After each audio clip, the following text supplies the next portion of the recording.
Hi, I'm sorry. Hello. Sorry to be late. Not a problem. I'm C.J. Craig. Of course you are. I'm Dr. John Fallow. This is Dr. Cynthia Sales and Professor Donald Huke. Hugh? Huke. Okay, and you are the Organization of Cartographers for Social Equality. Well, we're from the OCSE. We have many members. How many? 4,300 dues-paying members. What are the dues? $20 a year for the newsletter. Let's start. Wait, I want to see this. This is Josh Lyman. Indeed you are. Josh, this is Dr. Fallow, and Hi. his merry men. Yes. Should we begin? Yes. Plain and simple, we'd like President Bartlett to aggressively support legislation that would make it mandatory for every public school in America to teach geography using the Peters projection map instead of the traditional mercator. Give me $200 and it's done. Really? No. Why are we changing maps? Because, CJ, the mercator projection has fostered European imperialist attitudes for centuries and created an ethnic bias against the Third World. Really? The German cartographer, Mercator, originally designed this map in 1569 as a navigational tool for European sailors. The map enlarges areas at the poles to create straight lines of constant bearing or geographic direction. So it makes it easier to cross an ocean. But Yes. it distorts the relative size of nations and continents.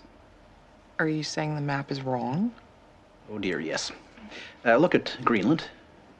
Okay. Now look at Africa. Okay.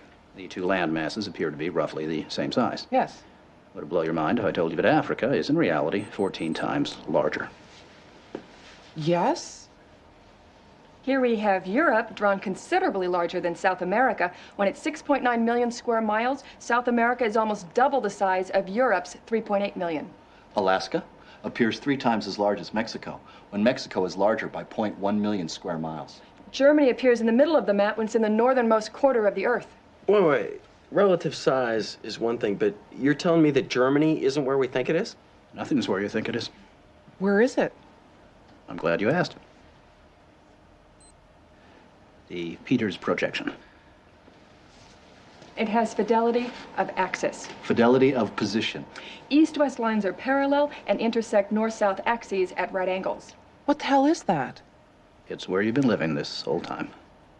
Should we continue? Uh-huh.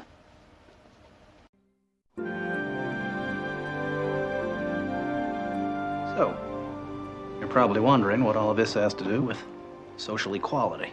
No, I'm wondering where France really is. Guys, we want to thank you very much for coming in. Hang on, we're gonna finish this. Okay. What do maps have to do with social equality, you ask? She asked. Salvatore Natoli of the National Council for Social Studies argues, in our society, we unconsciously equate size with importance and even power.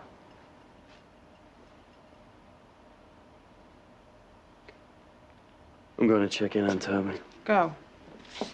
These guys find Brigadoon on that map. You'll call me, right? Probably not. Okay. When third world countries are misrepresented, they're likely to be valued less. When Mercator maps exaggerate the importance of Western civilization, when the top of the map is given to the northern hemisphere and the bottom is given to the southern, then people will tend to adopt top and bottom attitudes. But wait, where else could you put the northern hemisphere but on the top? On the bottom. How? Like this. Yeah, but you can't do that. Why not? Because it's freaking me out.